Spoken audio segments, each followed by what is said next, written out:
Namaskar, hello, and a very warm welcome to CIET NCERT's special live phone-in interactive program. And here we are with our special webinar series, Listening to Learn, यानी सुने और सीखें। मैं हूं Tanvi Khurana, department of education in science and mathematics NCERT लेकर आया है ये खास वेबिनार सीरीज। आज जिस विषय पर हम बातचीत करने वाले हैं वो है न्यूक्लियोसिंथेसिस, फॉर्मेशन ऑफ एलिमेंट्स, यानी कि न्यूक्लियोसिंथेसिस, तत्वों का सृजन। इस वक्त आप हमें मल्टीपल प्लेटफॉर्म्स पर देख रहे हैं, चाहे हमारा यूट्यूब चैनल हो जो कि है NCERT ऑफिशियल, उसके लाइव चैट बॉक्स में भी आप अपने सवाल लिखकर हम तक पहुंचा सकते हैं। इसके अलावा चाहे तो आप हमें फ़ोन कीजिए, नंबर है 8800440559 और आप हमें देख रहे हैं PMeVidya चैनल नंबर 9, 10, 11 और 12 पर भी। आप अगर हमें ईमेल करना चाहें तो ईमेल आईडी होगा dth.class12@ciet.nic.in। टिकर के फॉर्म में ये जानकारी आप तक हम पूरे कार्यक्रम के दौरान पहुंचाते रहेंगे ताकि आपको कोई भी परेशानी ना हो। अगस्त 2021 में हमने ये कार्यक्रम शुरू किया था और अलग अलग टॉपिक्स लेकर आते हैं हम हर बार। So if you have any topic, any suggestion, any advice that you want to us to take up in our upcoming sessions, then please raise your voices. And if you participate in our program with the help of the YouTube channel, then you will also get the participation certificate. If in case you have missed watching the earlier sessions, आज का जो हमारा session है वो है 119वां session, तो अगर आपने पहले के कार्यक्रम नहीं देखे हैं, आपसे छूट गए हैं, तो आप उन्हें भी देख सकते हैं। कैसे? आप जा सकते हैं ncert.gov.in/webinar_series.php पर, आपकी स्क्रीन पर भी ये मेंशन हो रहा है। तो आशा करते हैं आप अपने सवाल भी हम तक पहुंचाएंगे और 11 बजे तक हम यहाँ मौजूद हैं। बहुत सारी बातचीत होगी। हमारे साथ एक गेस्ट मौजूद हैं, अभी हम उनका नाम नहीं बताएंगे, पर हम आपको बताना चाहेंगे that he is an NTSE awardee which is national talent search examination, and he is from 1970 batch. These are prestigious scholarships that are given from NCERT and they are given to the students, school students. Now let me please introduce you to the coordinator of this program, the one who gets the credit for the success of this entire webinar series, Listening to Learn. So let me please welcome Dr. Gagan Gupta. Sir, welcome to you. नमस्ते तन्वी जी। नमस्ते दोस्तों। आज दिल्ली का मौसम ठंडा हो चला है, लगभग 10 डिग्री सेंटीग्रेड तापमान है। हम सब लोग गर्म कपड़े पहनकर बैठे हैं। आज 119वां सत्र है। हमने इस यात्रा को अगस्त 2021 में शुरू किया था। हमने बहुत सारे विषयों पर आप लोगों से बात की, आप लोगों के सुझाव हमें मिलते रहे। उन सुझावों के आधार पर हमने इस प्रोग्राम को आगे बढ़ाया, अलग अलग सत्र तैयार किए। आज का भी सत्र कुछ इसी आपके सुझावों पर ही आधारित है। काफ़ी दिनों से आपका एक सुझाव था कि एलिमेंट्स कैसे बने। साथियों, जब हम बाइंडिंग एनर्जी कर्व को देखते हैं, जो कि कक्षा 12 के फिजिक्स के और केमिस्ट्री के छात्र पढ़ते हैं अपनी कक्षाओं में, उसको देखते हैं तो उसको जब देखने में समझ में आता है कि फ्यूज़न और फिशन प्रोसेसेस न्यूक्लियर प्रोसेसेस हैं। इन दोनों न्यूक्लियर प्रोसेस से एलिमेंट्स चेंज होते हैं। वहाँ उस डायग्राम को अगर आप देखें, जिसका कि सत्र में आज जिक्र होगा, आप देखें तो आयरन तक हमें समझ में आता है कि किस तरह से शायद फ्यूज़न प्रोसेसेस से बड़े एलिमेंट्स बने होंगे। एक थोड़ा सा एक तस्वीर सी नज़र आती लगती है, लेकिन उसके आगे के एलिमेंट्स किस तरह से होंगे इसका ज्ञान हमें नहीं मिल पाता है। पूर्व में भी जब मेरे साथ मेरे स्टूडियो में professor Uday Maitra Indian institute of science से थे, उन्होंने भी इस विषय पर बात की थी। उन्होंने एलिमेंट्स किस तरह से पीरियोडिक टेबल में लगाए गए हैं और किस तरह से वो बने हैं उस पर कुछ संक्षेप में बात की थी। आज मेरे साथ एक जाने माने वैज्ञानिक प्रोफेसर HM अंटिया मेरे साथ हैं और आपका बहुत बहुत स्वागत है हमारे स्टूडियो में प्रोफेसर अंटिया साहब। और हम आभारी हैं साथियों Tata institute of fundamental research Mumbai और प्रोफेसर अंटिया के, जिन्होंने कि इस प्रोग्राम में हमारे सहभागी होने के लिए सहमति दी। आज के प्रोग्राम में आप देखेंगे साथियों कि बहुत सारी स्लाइड्स को यूज़ किया गया है। स्लाइड्स या तो वो प्रोफेसर अंटिया की अपनी स्लाइड्स हैं या फिर वो ओपन सोर्सेज से ली गई हैं। आप उनको सिंपल क्रेडिट के साथ अपने साथ यूज कर सकते हैं। आगामी प्रोग्रामों में आप उसका उपयोग कर पाएंगे।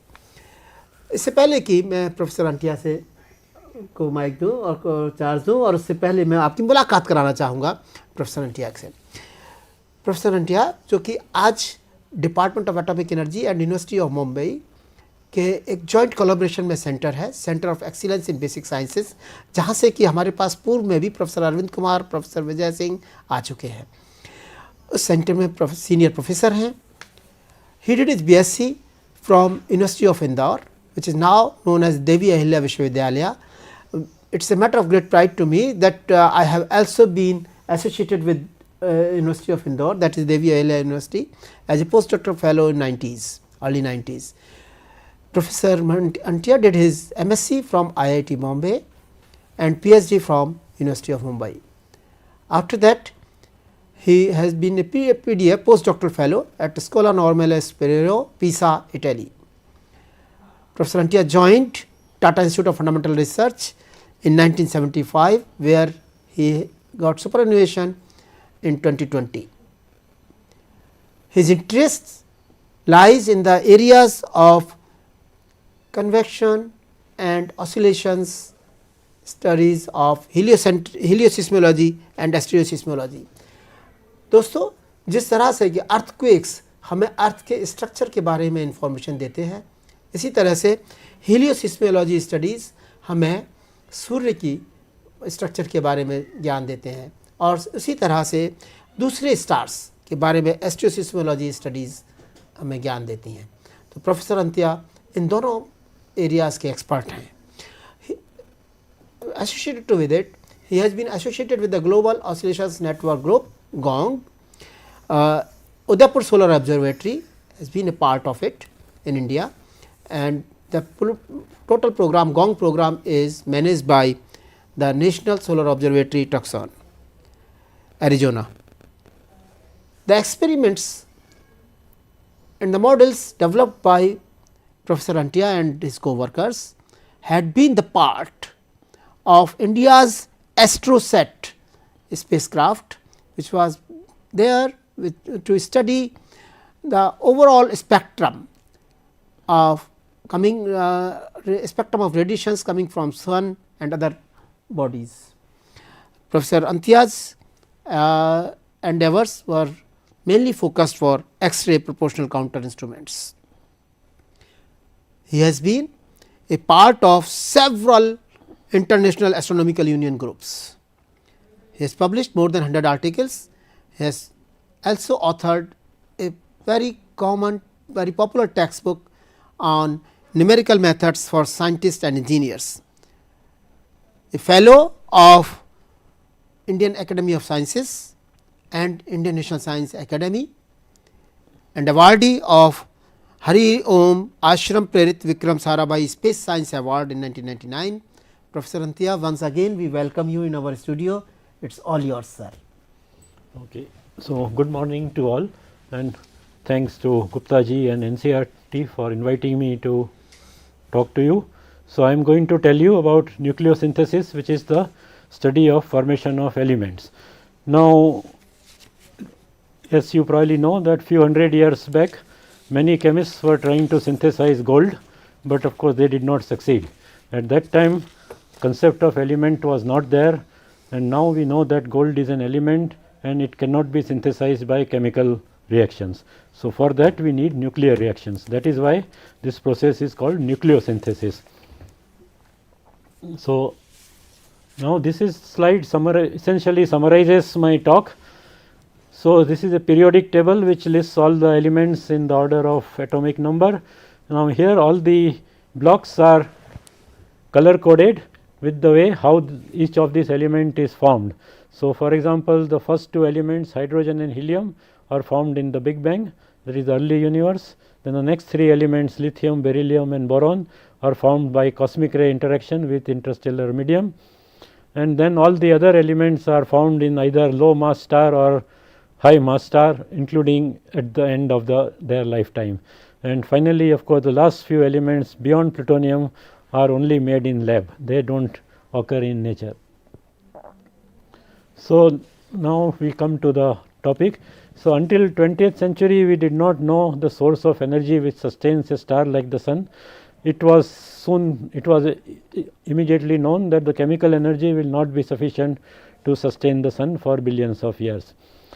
So, after the discovery of nuclear reactions where light nuclei fuse to form heavier nuclei, it was postulated that this can provide the required energy to sustain the stars for billions of years, and this could also lead to formation of higher Z elements. Now, in lab the nuclear reactions happen when the nuclei are accelerated in accelerators and then they bombard on some target nuclei. Now, in nature we do not have any accelerators. So, in that there the energy is provided by thermal motion of nuclei. So, that is why these reactions are called thermonuclear reactions. So, now it was thought that initially, not initially, but at some stage the universe had only neutrons, protons and electrons. So, all the heavier elements were synthesized later. So, that process is referred to as nucleosynthesis. Now, of course, when we have a theory of nucleosynthesis, there has to be some way of testing the theory, because we cannot only make theories. So, in this case the evidence is provided by the relative abundance of different elements that we see today. So, that gives us the confirmation for the theory of nucleosynthesis. So, now measurement of abundance of different elements in the sun and other stars reveal that the universe mainly consists of hydrogen and helium, with only a minor contribution from other heavier elements. Further, the observed helium abundance is about 25% by mass, and this could not be explained by the hypothesis of stellar nucleosynthesis. So, there is no way that the stars can synthesize this much helium because of various reasons. So, at that stage Alpher, Bethe and Gamow in 1948 pointed out that elements can also be synthesized in early universe, and Bethe was awarded the Nobel Prize in Physics in 1967 for this work. So, basically what we need is we need very high temperature. So, those are there either in the early universe or in the stars. So, before we go to nucleosynthesis, I will introduce you to a little bit of nuclear physics, because I am not sure how many people are familiar with that. So, when two nuclei interact with each other, it can yield one or more particles. Of course, I am using the word particles because sometimes it may not be nuclei, there can be things like electron, neutrino, etc. can also come out. So, this process is referred to as fusion if the resultant nuclei is heavier than the initial nucleus. So, alternately a nucleus can undergo a fission reaction where it breaks into two or more products. So, there is another possibility also, if the nucleus is unstable, it can undergo a radioactive decay giving multiple products. Typically it can emit either an alpha particle or an electron, and in that process it can change from one element to another. So, all these reactions conserve some quantities which are the charge, then the mass number. The mass number is basically the sum of the number of neutrons and protons on both sides of the reaction, and it is also conserves the lepton number. The lepton number includes the electrons and the neutrinos, with the antiparticles having a -1 number, that is positron and antineutrino have -1 lepton number. So, now the reactions involving two nuclei are mediated by strong nuclear force, which is a short range force. So, it is effective only when the two nuclei are very close to each other. So, the distance should be of the order of Fermi, which is the typical size of the nucleus, that is 10 to the -13 centimeters. So, now the nuclei have positive charge. So, there is a Coulomb repulsion between them. So, this needs to be overcome, because otherwise they can't come close to each other. So, it can be easily calculated that if the two nuclei have charges Z1, Z2, which is the number of protons in the nuclei, then the energy of about 1.44 Z1, Z2 MeV, MeV is million electron volt, which is a unit of energy.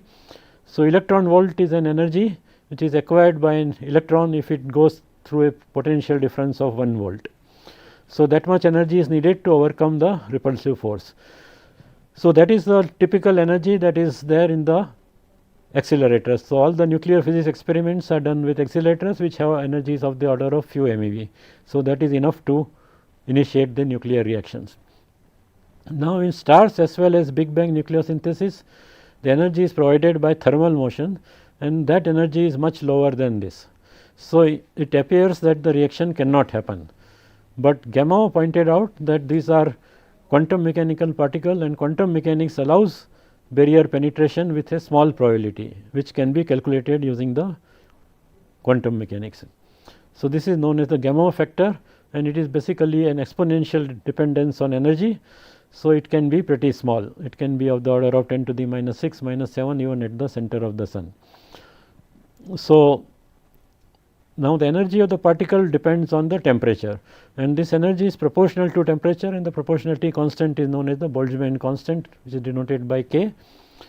So, as a result, many times we measure temperature in terms of energy. So, that is basically an equivalent energy at that temperature. Now, the probability of reaction therefore increases with temperature, because as temperature increases you have more energy available. So, the Gamow factor will be slightly larger, and it will decrease at the same temperature. It will decrease if the reaction involves heavier nuclei, because they have higher Z. So, the required barrier is larger. So, now the energy released in a nuclear reaction can be calculated using the Einstein's well known equation, that is E equal to delta m into c square. The c is the speed of light, delta m is the difference in the rest mass of nucleus on the two sides, that is left hand side minus the right hand side. So, which basically means that if the incident nuclei have a mass, rest mass, which is greater than that of the final nuclei, then the difference delta m will be converted to energy, and that is what will be available. If that is delta m is greater than 0, if delta m is less than 0, then we will need to supply energy for the reaction to happen. So, now the energy can also be measured in terms of the so called binding energy. So, for an isotope with atomic number Z and mass number A, so mass number is basically the sum of the number of neutrons and protons with an actual atomic mass of m. The binding energy is defined as delta E is equal to Z, that is the number of protons multiplied by the mass of hydrogen atom, plus A minus Z, which is the number of neutrons multiplied by the mass of the neutrons, and minus the actual mass of the atom, and multiplied by c square. So, if the mass of the constituent particles, that is the protons and neutrons, is larger than the final mass, then the energy binding energy is released when the nuclei is formed. So, the binding energy has to be positive for all the nuclei which exist, because if binding energy is negative, then of course the nuclei will not form. So, that is there, and it is convenient to represent the binding energy per unit per the nucleon, that is delta E by A. So, this has been measured for most isotopes, and this curve is a well known curve which is shown here. So, it has a broad maximum around the mass number of 60, which corresponds to the iron group of elements. So, iron, cobalt, nickel.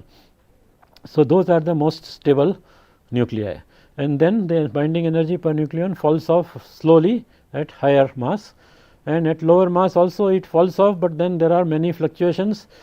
The most important fluctuation is here that denotes the helium 4. So, that helium 4 you can see has a strong peak, and all the surrounding nuclei have much lower binding energy. So, that is among the most stable nuclei in the thing, and it plays an important role in nucleosynthesis. So, now in this case what happens is that energy in any nuclear reaction, the energy will be released if the binding energy per nucleon increases after the reaction.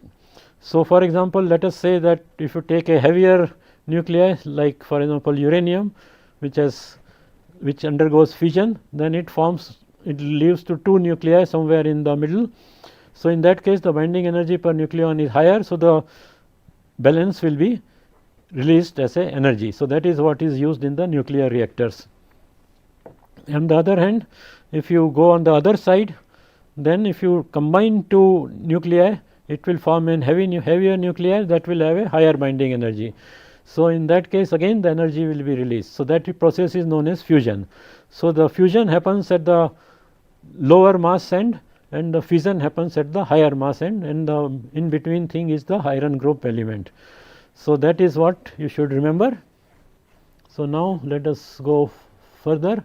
So, now we come to the actual nucleosynthesis. So, first we will consider the Big Bang nucleosynthesis, because that is what started the process. So, now the currently accepted theory of cosmology tells us that the universe originated in a Big Bang about 13.8 billion years ago, and at that time the universe was extremely hot and dense. In fact, theoretically it will be infinite at that particular instant, and when it formed, and it has been expanding and cooling. So, expansion process of expansion always leads to cooling. So, that is what has been happening to the universe. Now, initially the universe consisted of all possible particles and their antiparticles, which were constantly being produced and annihilated.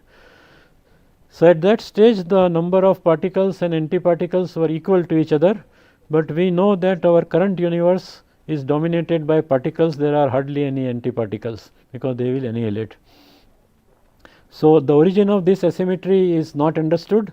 So, we will just assume that it is there.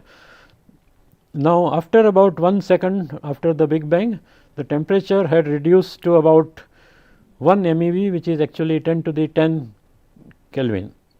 So, at this stage the constituents were photons, neutrinos, antineutrinos, electrons, positrons, protons and neutrons.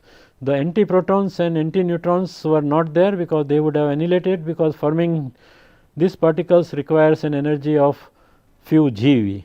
So, that is 1000 times larger. So, that is not possible. So, by this time all those things had gone away. So, now at this stage further the number of photons was about 10 to the 9 times that of baryons. So, baryons includes both protons and neutrons. So, the universe was basically photon dominated. Now, at low energies in lab, for example, the neutrons decay through basically a beta decay, which is the reaction where neutron goes to proton plus an electron. The electron is required to balance the charge, and then an antineutrino, which is required to balance the lepton number. So, this releases about 1.4 MeV of energy, and it has a long lifetime of about 1000 seconds. On the other hand, the Big Bang nucleosynthesis had only 200 seconds, because after 200 seconds the temperature will come down to level where nuclear reactions are not possible. So, this of course process will operate only marginally during that time. So, some neutrons will decay. Now, at high energies the reverse reaction can also happen, but this reaction cannot happen in reverse, because it has 3 particles on the right hand side: proton, electron and antineutrino. There is very small probability that all the 3 particles can come together simultaneously. So, typically we have only 2 reactants at a time. So, this can happen also in the way a neutron can combine with a positron to give proton plus antineutrino, or proton can combine with electron to give neutron plus neutrino. So, these 2 reactions can happen both forward and backward, because there are only 2 products and 2 reactants involved. So, initially these reactions were in equilibrium, and therefore, of course, the number of protons and the number of neutrons was almost equal. So, that is the number density of particles is basically the number of particles per unit volume. So, the ratio of those densities for neutron plus and proton was approximately 1, because that is basically because there is not much difference between the rest mass of a neutron and proton. So, but as the universe cools, this ratio reduces, because proton is slightly lighter. So, and when the temperature reaches about 0.8 MeV, this ratio was about 1/6. This basically comes from some statistical equilibrium equations. So, below this temperature the neutrinos decouple. Sorry, I should have gone back. So, in this reaction, if you look at the right hand side, there is a neutrino involved. The neutrino has a very low cross section for interaction. So, normally this reaction will not happen in the backward direction, but in the early universe the density was large, and therefore, the neutrino reaction can still happen. But once the temperature goes below 0.8 MeV, the neutrinos decouple from baryons, and hence of course these reactions are not possible, and the neutron to proton ratio is essentially frozen except for the decay of neutrons through the reaction which I told, and also some other nuclear reactions. So now let us look at what are the other nuclear reactions. So the first nuclear reaction that is possible is the production of deuterium. So one neutron plus proton gives a deuterium. So deuterium is an isotope of hydrogen which has one neutron and one proton. So the binding energy of deuterium is about 2.2 MeV, and hence if you have photons of this energy, they can dissociate the deuterium. Now as I told you, the universe, the number of photons is 10 to the 9 times that of baryons, and at any given temperature all the photons or all the particles do not have the same energy, although I am giving some energy in MeV, but that is just the mean energy. So all particles do not have the same energy, and there are many particles which have much higher energy and also many particles which have much lower energy. So at this temperature of 0.8 MeV, there will be still significant number of photons which have energy greater than 2.2 MeV, and hence the deuterium will be dissociated. So this reaction will not effectively proceed. So only when the temperature falls below 0.1 MeV, which is 10 to the 9 Kelvin, which happens about 10 seconds after Big Bang, so this reaction can start producing deuterium, and of course the rate will increase as the temperature falls. So once the deuterium is produced, other reactions can also take place. So all these things I am giving only example of few reactions. There are of course many more reactions which are possible, but some important reactions only I am listing. So here the deuterium can combine with another proton to give helium 3, or 2 deuterium can combine to give helium 4. The other possibilities is helium 3 plus helium 4 can give 7 beryllium, and 7 beryllium can capture neutron to give 7 lithium plus proton. Now here you should note that this reaction involving helium will have very low probability, because helium has a charge 2 as compared to hydrogen which has charge 1. So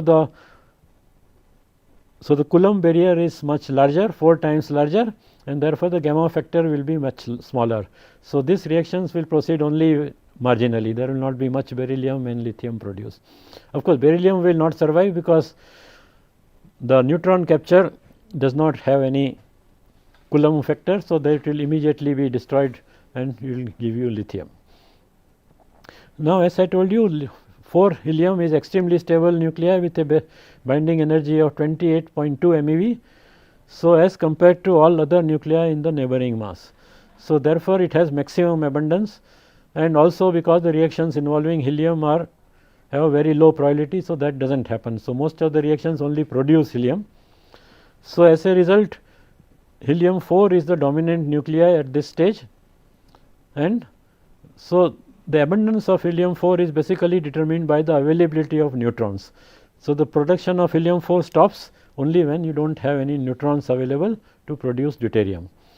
So when we started, we had 1/6 by number of neutrons, and in the 200 seconds or so what happened, some more neutrons would have decayed, so their abundance would have been reduced to about 1/7, and that gives us a 25% by mass of helium. So that is a robust prediction of the Big Bang nucleosynthesis, and at the end of this stage the temperature had reduced about 10 to the 8 Kelvin, and no further nuclear reactions are possible. Now actually at 10 to the 8 Kelvin in stars we will see that the reactions can happen, but that happens on a time scale of billions of years. So over a time scale of 200 seconds it will not happen. So all the other elements are formed in stars or through cosmic rays. Now as it happens, Big Bang nucleosynthesis provides the earliest probe of physics of early universe, because all the things happened before this stage. There are of course theories, but they did not leave any product which we can see now. On the other hand, the nucleosynthesis has produced 25% by mass of helium, which we can see today. So that is the first evidence. Now the next 3 elements, as I told you, lithium, beryllium and boron, are basically very fragile nuclei because they have very low binding energy as compared to their surrounding nuclei. and hence they are destroyed at high temperatures in the star. So, the stars will actually not form them, and hence these elements are basically produced in by interaction of very high energy cosmic rays, which are mostly protons, which hit the nuclei in an interstellar medium. So, the nucleus breaks up into smaller parts, and some of them will be lithium, beryllium, boron. Of course, other elements can also be produced, but this process is not very efficient. So, other elements have much higher abundance, so they are produced in other ways. So, now we come to stellar nucleosynthesis. So, the nuclear reactions can also happen in stellar interior, where the temperature is high enough. Now, the main difference between the stars and the Big Bang are, first, in the Big Bang the temperature is decreasing with time, and the temperature is controlled by the expansion of the universe. So, the nuclear reaction plays no role in controlling the temperature. So, that is just expansion which decides the temperature. While in stars, typically the temperature increases as nuclear reactions proceed, and the nuclear reactions play an important role in controlling the temperature. So, the temperature is actually controlled by the nuclear reactions, because that provides the pressure to counter the gravity. So, that is a difference. Now, another difference is that in the Big Bang, of course, we had neutrons available, but in stars there are no neutrons, because at the end of Big Bang nucleosynthesis no neutrons were left. So, but there are, of course, the only exception happens during the late stage of evolution, where some neutrons are produced by some nuclear reactions, and of course, towards the end of the life of the star. Now, another important difference between the Big Bang nucleosynthesis and stars is that the Big Bang nucleosynthesis happened in 200 seconds, while stars can continue for billions of years. So, basically that means that even if the nuclear reaction rate is fairly low, you can have significant amount of elements produced. Even then, of course, the amount of elements produced is pretty small. As we have seen, the Big Bang nucleosynthesis produced 25% by mass of helium, while the stars in 200 seconds, while the stars in billions of years have produced only a few percent by mass. So, all the heavier element today constitute only 1 or 2% by mass, and of course, few percent of helium is also added. So, now a star forms when a cloud of dust and gas collapses under its weight, and due to some instability, it is known as Jeans instability, but we will not worry about that. So, as the collapse proceeds, the density, temperature and pressure increase, and the end state depends on the competition between pressure and temperature. So, this happens during every stage of collapse.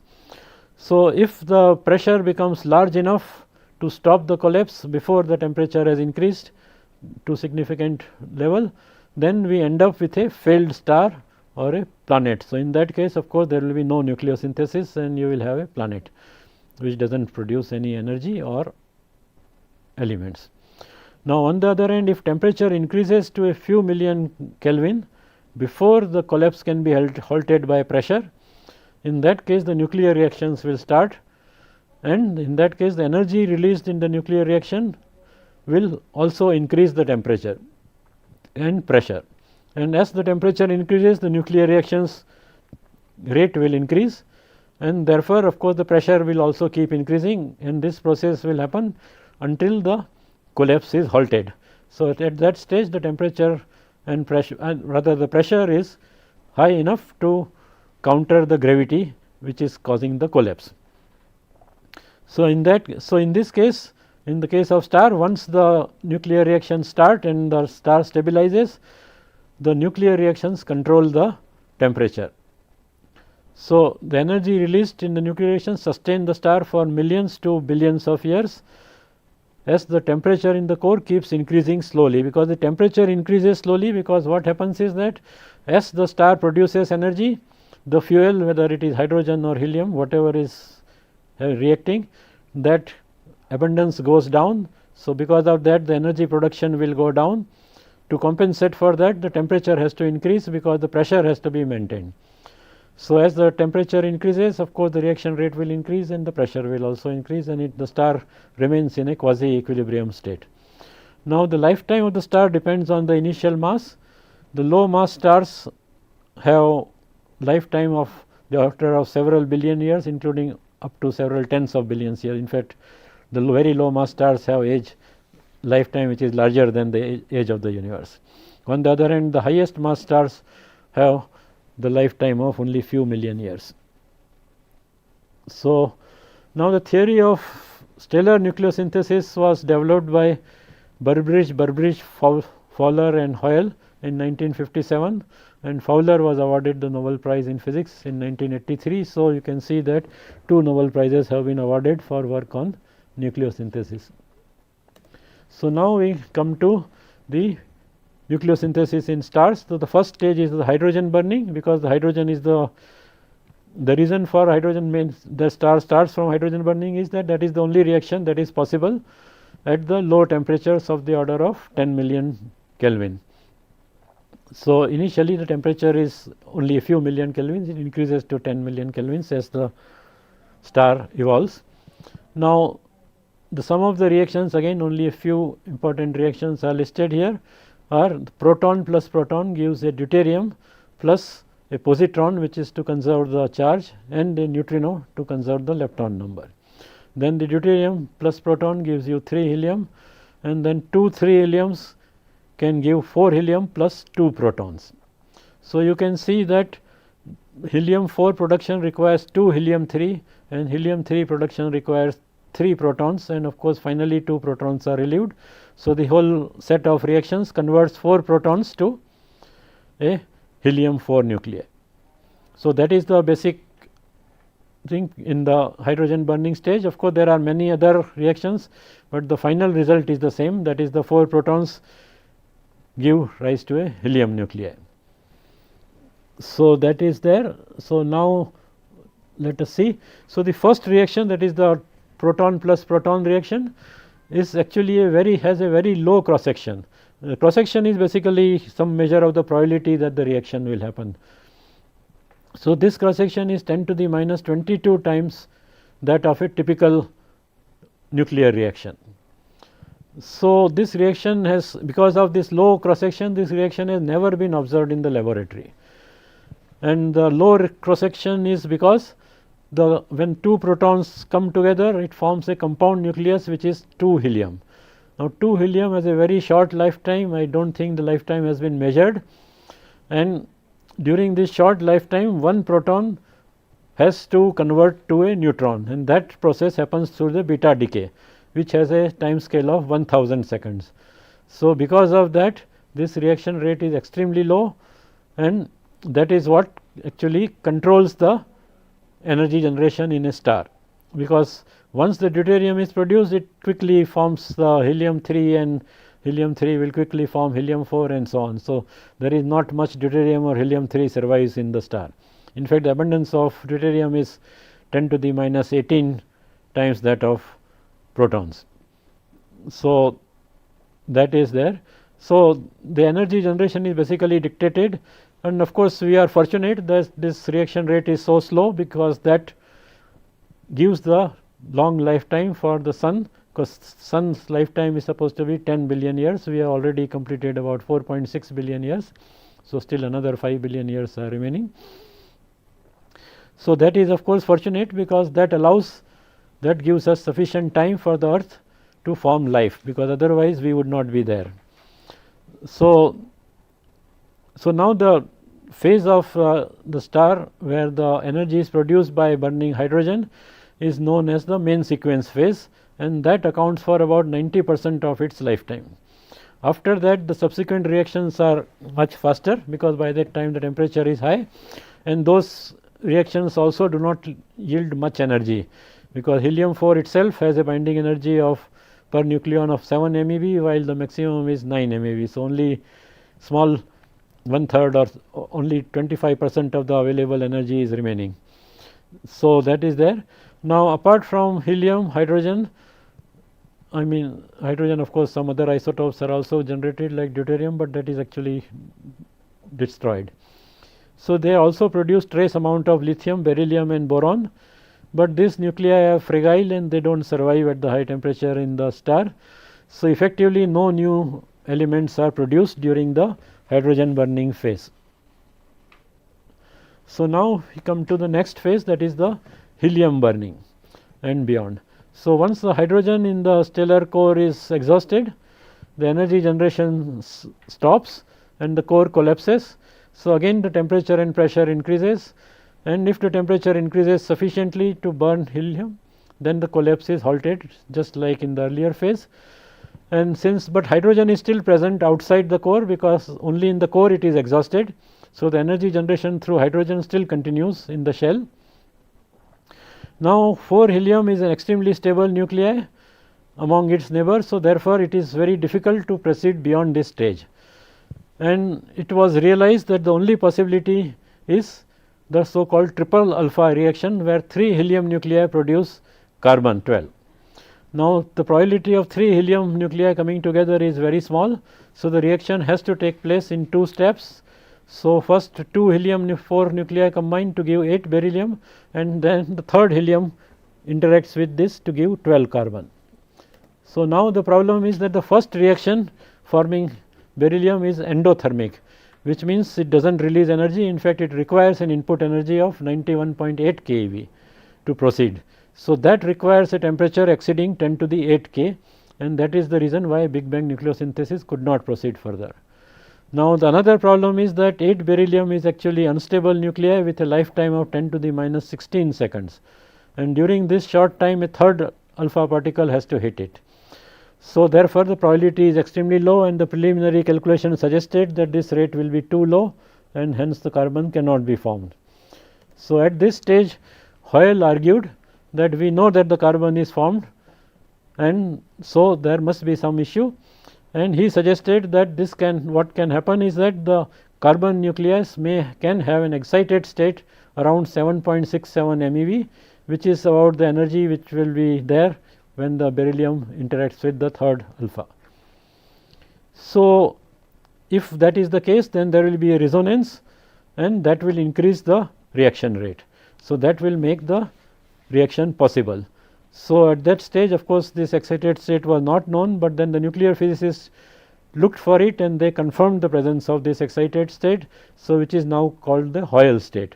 So, this enables the reaction to proceed, and this is in fact a good example where a completely astrophysical argument led to a prediction about the state of a nucleus. And once the carbon is produced, then successive alpha capture can produce oxygen, neon, etc.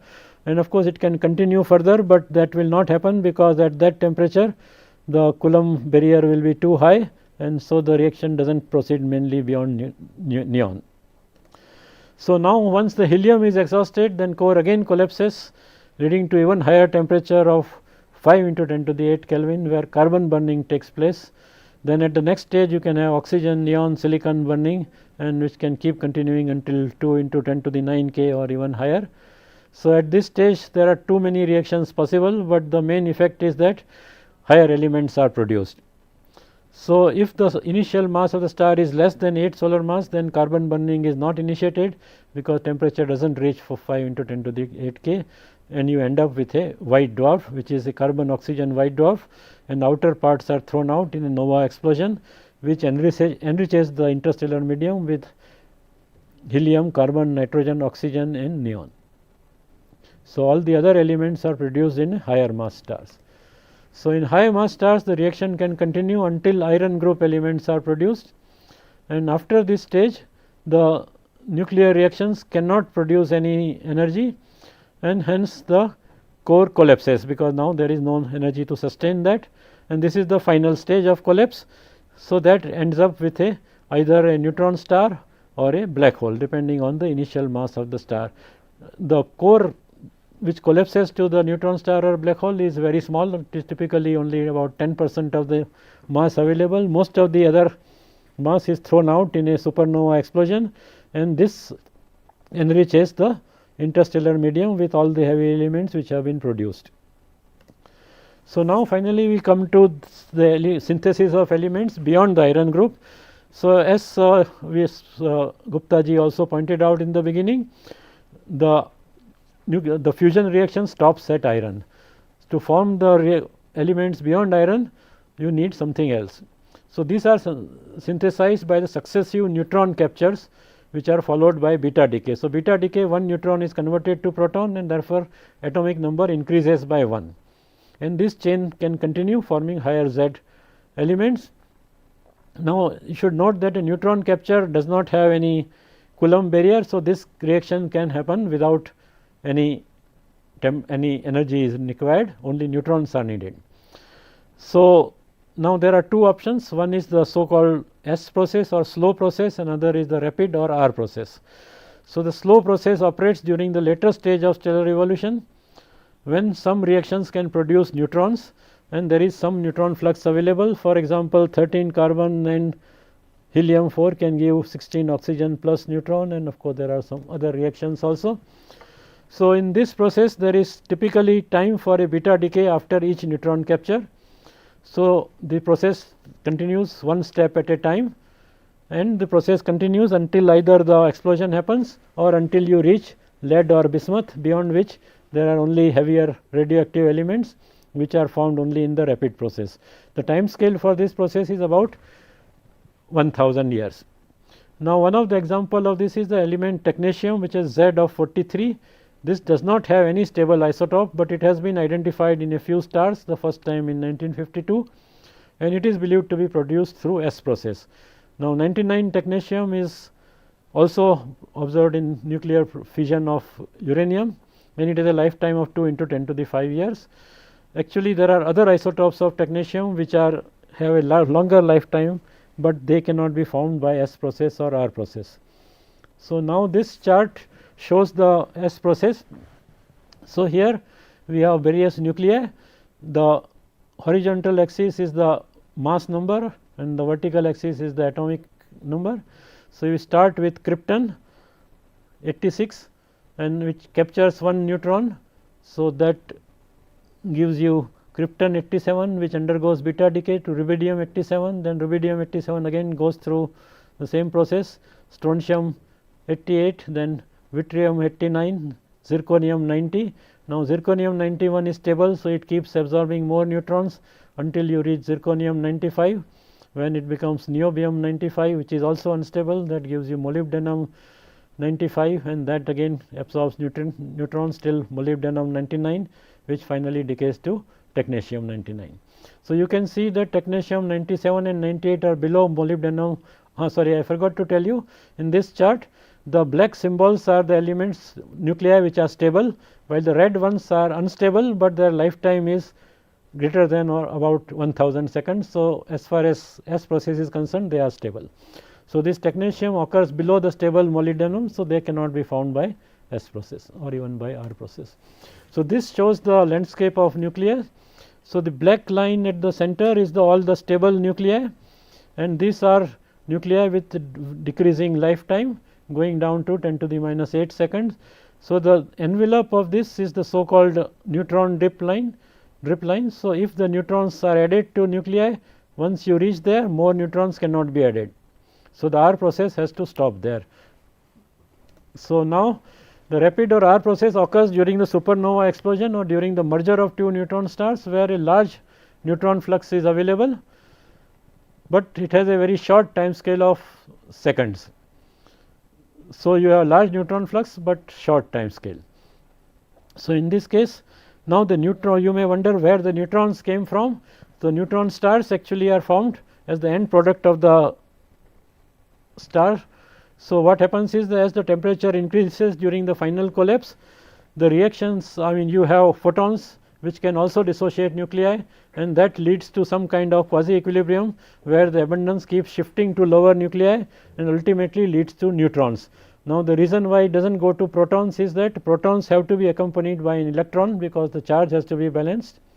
So, if you have two particles, both will have energy of kT. So, you will need an energy of 2 kT, while neutron being only one particle, it needs only kT. So, that is energetically favorable.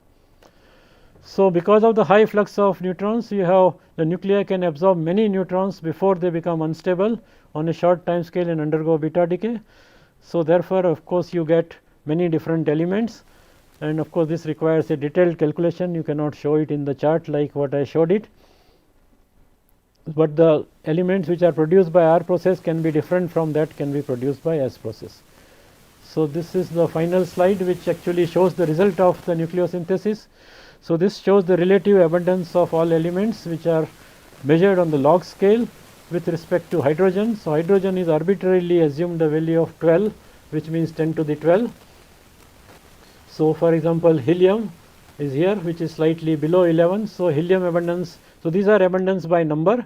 So, the helium abundance by number is slightly less than 1/10 of the hydrogen, and you can see that lithium, beryllium, boron are all in the very bottom, because these are produced only by cosmic rays.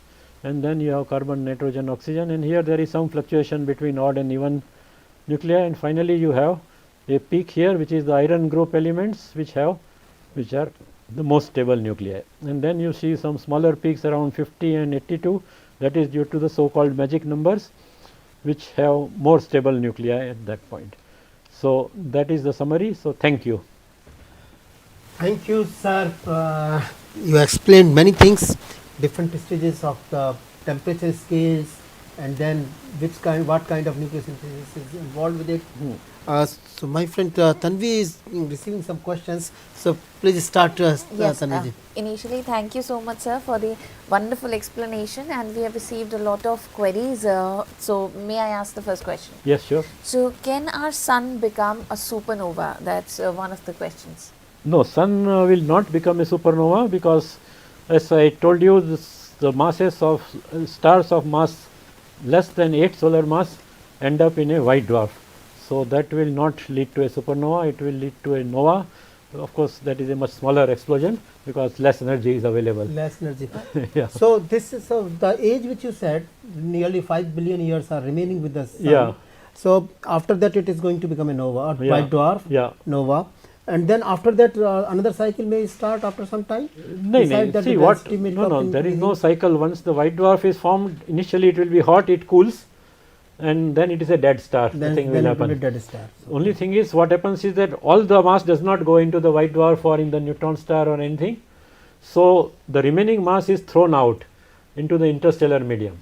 So, once it is thrown out in the interstellar medium, it can form the next generation of stars. So, the next generation of stars will have higher abundance of heavier elements to start with. Okay. So, that will be the difference. So, the cycle will continue. Cycle will continue, but some mass is lost, because whatever goes in neutron star or black hole is gone. That will not come out. So, sir हम लोग तो science के student हैं, सपने देखते हैं, और अभी तक हमारे 118 हैं एलिमेंट्स हमारे पास. हाँ, थोड़े ज़्यादा हैं, बट डजंट मैटर. हाँ, बट थोड़े ज़्यादा हैं, वो शायद अनस्टेबल हैं. सभी अनस्टेबल है, 118 भी अनस्टेबल है. 118 में भी कई सारे अनस्टेबल हैं. In the sense कि but those could have been observed only in the laboratory, that could have not been found in the nature. नहीं, in the nature only up to plutonium is found, which is 94. 94. Z94. Yes, that's all. After all the other things are in lab only. Lab only. Okay. There is nothing. Okay.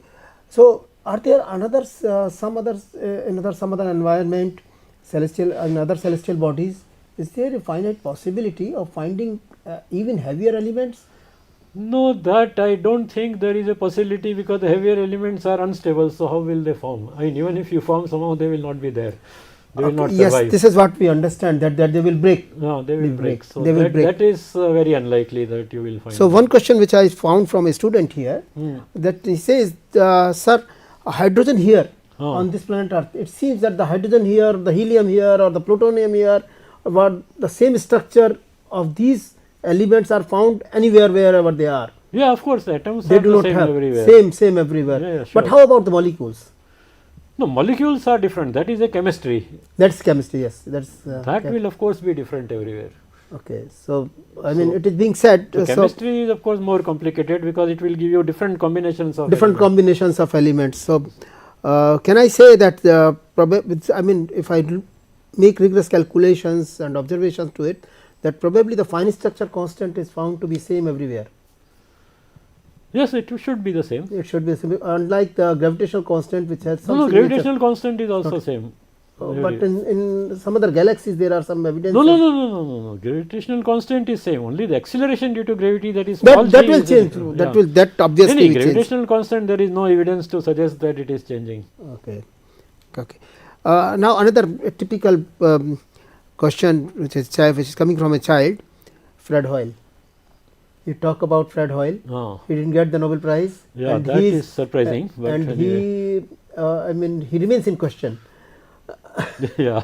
His student got the Nobel Prize. Yeah. Yes. Yeah. Anything that can be mentioned about Fred? Why he has been in so many controversies, and how come?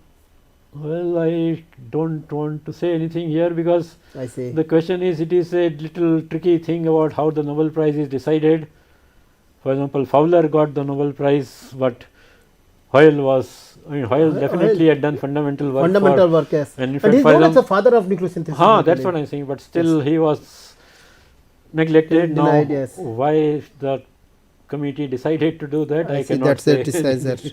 That is The one last question which can take, sir. You talked about the temperature scales. The sun, in this sun, because you are an expert in sun heliosynthesis, sir. The outer temperature is around 6000 kelvins, yes, or so. definitely, The inner core temperature goes up to 15 million. Yes, that's right. The nucleosynthesis, particularly the stellar synthesis, nuclear synthesis, requires say 5 million Kelvin temperature or so. Yes, roughly 5 million. Of course, very few reactions will happen. Yes, typically 10 million will be required. Okay, but even then, even if it is 10 million, yeah. So we have higher temperature. Yes, at yes, the we have core. higher temperature. So I mean, the higher temperature, heavier elements would have been formed in this sun also, but no, that's here is some misunderstanding. No. Yes. As I told you, the temperature of 10 to the 7 K is enough only for hydrogen burning. So that will only lead to helium. And yes, some that is the boron, Big etc. Bang nucleosynthesis. No, even in the stellar nucleosynthesis. Even in the stellar nucleosynthesis. So only when helium burning happens, then higher elements are produced. Okay. Hydrogen, so that requires a higher temperature. So once the hydrogen is exhausted, further collapse happens, that increases the temperature, and then helium burning. Then helium burning takes place. So is it similar? I mean, does the process of neutron capture, which you said the R process, the rapid process, and slow process is both. So does it take place in the continuation of this, or during there are some special later stages of helium burning, some neutrons are available, and therefore the S process occurs. S process occurs. Okay. Of course, R process occurs only during supernova. Supernova only. Or merger of two neutron stars. Well, probably we are running short of time now. So thank you very much, sir. बड़ा मज़ा आया sir आपकी बात सुनने में, और किस तरह से एलिमेंट्स बने होंगे इसका एक आइडिया मिला. Viewers, if you have any question, please do mail us. We'll take those on to Professor Antia, and then we'll get back to you. So, thank you so much, Professor Antia, for being with us. It was a wonderful conversation, and because we are running short of time, we can't take more questions. Thank you so much once again for taking out time for this program. Thank you. And thank you, sir. Gagan Gupta sir, for bringing Professor here and making this entire program even more wonderful. Now, I would request you to please announce the next program that we have. Stanvi, I would like to thank Professor Mayank Vahia also as well at this point, because I mean, he was the main instrument in bringing Professor Antia here with us, and thank you NTSC examination that Professor Antia is having association with NCERT, a long association. We hope to have this long information, this coordination and collaboration between Tata Institute of Fundamental Research and University of Mumbai Center for Excellence Basic Sciences CEBS with NCERT in days to come as well. Friends, next is on 9th of January 2026 on Friday. We will be having Professor Alok Dhawan, who is the former director of CBMR Center for Biomedical Research and CSIR Indian Institute of Toxicology Research, Lucknow. He will be with us to suggest us, to tell us about the biomedical devices, how these devices are being developed and what these devices are doing. So, अभी नए साल में मिलेंगे दोस्तों 2026 में 9 जनवरी. Happy new year, नव वर्ष मंगलमय हो. धन्यवाद. थैंक यू, धन्यवाद आपका भी सर हमारे साथ जुड़ने के लिए और इसी तरह इतने इंटरेस्टिंग टॉपिक्स हमारे सभी दर्शकों के सामने रखने के लिए। धन्यवाद करते हैं हम अपने सभी दर्शकों का भी हमारे साथ जुड़ने के लिए। I really hope that you enjoyed this entire conversation and like Gagan sir said that if you have more questions please mail us and we will try and answer them as much as we can. Thank you so much once again and keep on watching NCERT, CIET's programs because we have a lot more coming for you in the entire day. So let me just give you a glimpse of the entire schedule that we have for the day. The next program that you are going to watch is from 12 to 12:30 for class 7. And this is a social science program and the topic is going to be from barter to money. So do watch this program and the other programs as well throughout the day. Thank you once again, and if you are students of class 4 and class 7, you have not purchased your textbooks yet, please go ahead and buy them. You can even buy them on from Amazon, Flipkart or NCERT official, that is our website. And have a great day ahead. I really hope that you enjoyed. I'm Tanvi Khurana and I'll take a leave of you. Namaskar. Thank you.